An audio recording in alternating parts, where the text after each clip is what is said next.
If you think SpongeBob is just for children, think again. In my opinion, SpongeBob is the best cartoon for learning advanced English. I'm telling you, if you can understand most of an episode, you really are advanced. Today, we're going to watch a little clip together. I want you to practice your listening skill and improve your vocabulary. At the end of this lesson, please let me know a word or a phrase that was new for you. So in the comments you can write calamitous, tightwad, maybe coming in hot. Please let me know which words or phrases were new. If a lot of them were new for you, please let me know your favorite.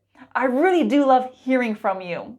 If you enjoyed this lesson, be sure to give it a like so I know to make more. My name's Arnel. Let's start. Come one, come all to the big Bikini Bottom parade tomorrow. Oh, boy! Parade? I did enough marching when I was in the Navy. Come one, come all. This means everybody come. This is said to attract customers or visitors. You can see this man here calling people into the circus tent. Come one, come all. Bikini Bottom. Bikini Bottom is the name of the city SpongeBob and his friends live in. It's a funny name for a city. You'll hear Bikini Bottom a lot in this clip. A parade. A parade. You know, a parade is a group of people, musicians, dancers, moving down a street. When was the last time you saw a parade? And oh boy is really cute. It's an expression that people use when they are excited. It's like, yay! But in my opinion, it's a phrase kids use more than adults. To march. March. Here we have a verb. This is to lift your knees and walk, like when in the army. Soldiers march. People in a parade can march. Ooh, but a parade is a great way to get free advertising for the Krusty Krab. Free? That's my favorite assemblage of letters. What do we do? We're gonna have to build a float. But a parade is a great way to get free advertising for the Krusty Krab. The Krusty Krab. The Krusty Krab is the name of the fast food restaurant owned by Mr. Krabs. And the correct spelling is actually crusty and crab with a C. Crusty means dry, like the crust on bread. You know, children don't usually like to eat the crust on a sandwich. And a crab is this animal. So in SpongeBob, just for fun, they're using the letter K. Me favorite. Me favorite. With some British dialects, my is pronounced me. Sometimes it's also written me, M-E. I visited me parents. But this isn't really standard, but you might hear people saying this. Free? That's me favorite assemblage of letters. We have an assemblage of plus noun. Assemblage. Assemblage. This is like a group or a collection. The reef supports a rich assemblage of marine species. Afloat. Afloat. A decorated vehicle in a parade. You know, during a parade, lots of floats can pass by. And yes, I think some of you are more familiar with the verb float, and that means to rest on water. People can float. Pine cones can float. I don't think the verb has anything to do with the noun. Nope, two completely different things. Well, that was another day wasted. Your day's not over, Mr. Squidward. I want you and SpongeBob to build a Krusty Krab float for the Bikini Bottom parade tomorrow. Oh, yeah! Brum-bum, brum-bum, 10 hours later.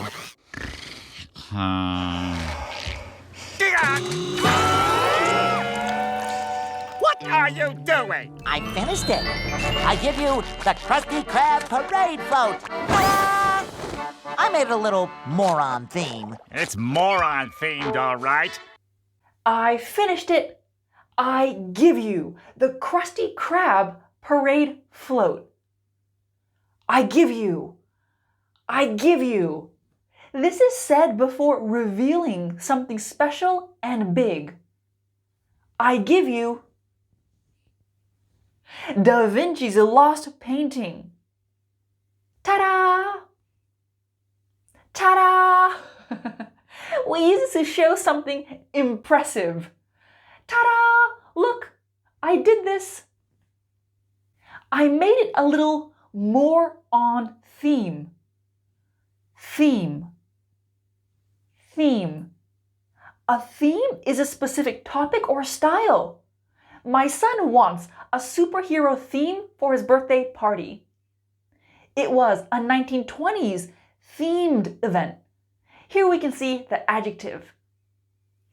And we have a little joke. SpongeBob is saying, I made it a more on theme, meaning he put more on. Squidward, this character says, it's moron themed, all right. A moron is an idiot. You can say, you moron. So SpongeBob is talking about putting more on. And Squidward is saying SpongeBob is a moron, an idiot. I'm sure many of you know, all right. This usually means, okay. How are you? I'm all right. But many times we have repeated words plus all right equals I agree. What? Let me give you an example. It's really cold today. It's cold, all right. Person B repeats what person A says and then adds all right. This means person B agrees with person A. So in this clip, Squidward says, I agree with you about the float being moron themed. It's moron themed, all right? You didn't even use my drawing. Of course I did. I used it to patch up that hole in the Krabby Patty. I used it to patch up that hole in the Krabby Patty. Patch up. Patch up is a phrasal verb. It means to fix something using a patch. A patch can be a small piece of material, something small that covers something. Like a pirate. A pirate wears an eye patch. My grandma patched up the hole in my jeans. Well, whatever. It looks fine, I guess. The secret formula bottle almost looks like the real thing. It is, just bigger. I even wrote down the secret formula on the paper inside. Only we know. I even wrote down the secret formula on the paper inside. Write down, another phrasal verb. This means to write something on a piece of paper. Can you please write down your name? I even wrote down the secret formula on the paper inside. Only we know. Wrote down the secret formula? That beautiful idiot! Looks like I'm going to a parade. Welcome to the annual Bikini Bottom Parade. It's the float from the Krusty Krab. Serving over 1 million Krabby Patties daily to hundreds. Oh, there's everybody's favorite tightwad, Mr. Krabs. Well, there's something new. French fry confetti. tightwad. A tightwad. A tightwad is a person who hates spending money. They are cheap. This is not a positive adjective. She is such a tightwad. She never buys anyone gifts and then complains when someone gets her a gift she doesn't like. Do you know any tightwads? Confetti! Confetti! You know, confetti is normally little pieces of paper, colorful paper that you can throw at a party, at a wedding, at a parade. But here, it's French fry confetti.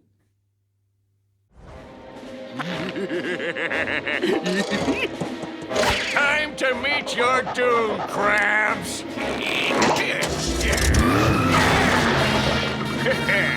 Secret formula at 12 o'clock.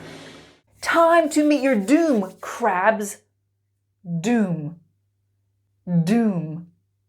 This is a literary word, meaning it's usually only seen in books or writing. This means death or the end of the world.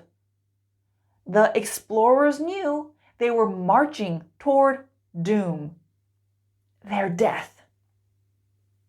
Secret formula at 12 o'clock. I'm sure you've heard this in movies or TV series. At 12 o'clock. At 3 o'clock. But the person isn't speaking about time. At plus time. This is the location. So imagine you are standing somewhere and you want to give the location of something. You can use a clock as your position of reference. McDonald's at 3 o'clock. This means McDonald's is where 3 o'clock would be on a clock. So you're immediate right. Pigeon at 12 o'clock. Don't look over there. Ben at 10 o'clock. Hang on, folks. It looks like the parade's got a last-minute entry. I'd say it's some kind of rancid hot dog on wheels? No, folks, I believe this is Bikini Bottom's own evil genius, Plankton. Oh, it didn't take long for anarchy to begin this year. Hang on, folks. Hang on is another phrasal verb that means wait. Can you hang on a minute, please? Yes, the phrasal verb hold on is the same thing. Folks. Folks. Folks can mean two things. One is an informal way to say people. Some folks will be struggling this winter. It's also an informal way to say parents. How are your folks? In this episode, it clearly means people. The commentator doesn't know what kind of float Plankton has.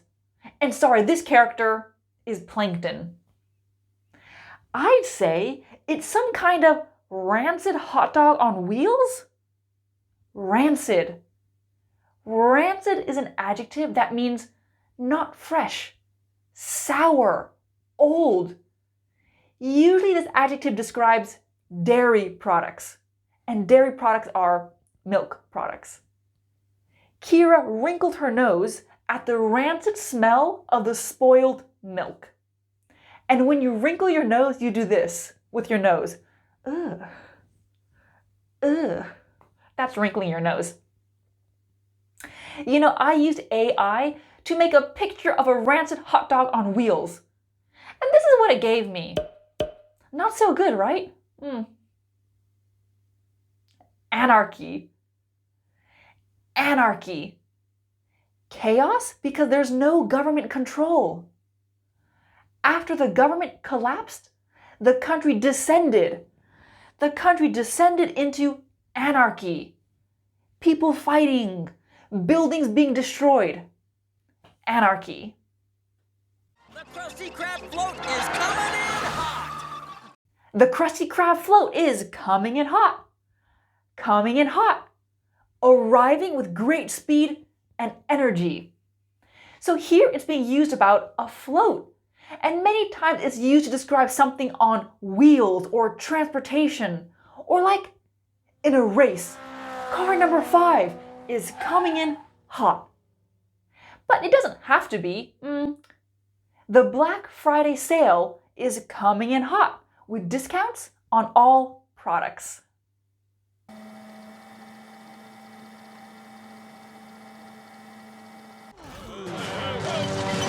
Ladies and gentlemen, this parade has careened into a calamitous catastrophe of crashing and chaos! When I said SpongeBob is for learning advanced English, I wasn't joking. This next sentence is a real mouthful. To careen. Careen. This is a verb. To move in an uncontrollable way, usually about transportation like cars or motorcycles. Here you can see a car careening.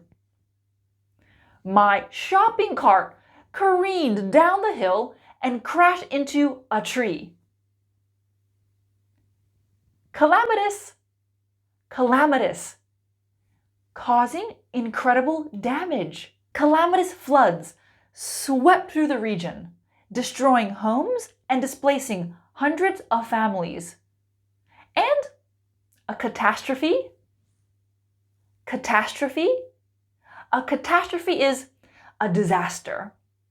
Look at this whole sentence. Is this a natural sentence you would say in a conversation? No, this kind of interesting language is only used by a journalist or a commentator.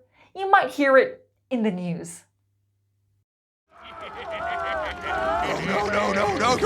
No, Plankton! No, Plankton, no!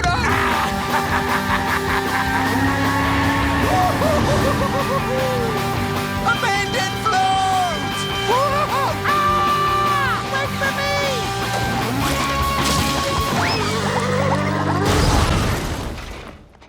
Abandoned float! Abandoned float! The original phrase is abandoned ship. This is what sailors shout when it's time to leave. Abandon the ship. You can see if there's a fire on board, you need to abandon ship. So in this episode it's funny because Mr. Krab says, abandon float. It's mine! It's mine! Why does he want that useless prop anyway? Because SpongeBob wrote the secret formula on that paper. Wait, what? What? What? Why does he want that useless prop anyway? Useless. Useless. Not important. There is no use. It's a waste. I downloaded a useless vocabulary app that didn't help me at all. A prop. A prop. A prop is a fake object used in a movie or performance. It's just part of the set. The crown looks real, but it's just a prop. It's plastic. Wait, what? Wait, what? This is used to show surprise. You are not sure you understood correctly. Wait, what? You just inherited $100,000. Wait, what? Did I understand that correctly? And this little phrase is only used in informal conversations, maybe with a friend, someone you're comfortable with. You wouldn't say this to your boss or a stranger. It looks like one last float from the local gas station is making a combustible entry. Well, folks, this parade has now officially been declared an apocalypse. Last one. I know there's been a lot of information, but this is the last couple of lines we need to look at. Combustible. Combustible. Something that can burn easily. Look, I have a whole list of combustible items. An apocalypse. An apocalypse. This is a great catastrophe. Another way to say end of the world, like doom. After the apocalypse, zombies filled the streets and survivors had to fight to stay alive. Were any words or phrases new for you? Definitely let me know in the comments. So, if you like cartoons and you want to learn some advanced English, really, I mean it, watch SpongeBob. Thank you so much for watching today. As always, I hope you learned something new. I can't wait to make another video for you. Give this video a thumbs up so I know that I need to make more. Have a great day and I'll see you next time. Bye!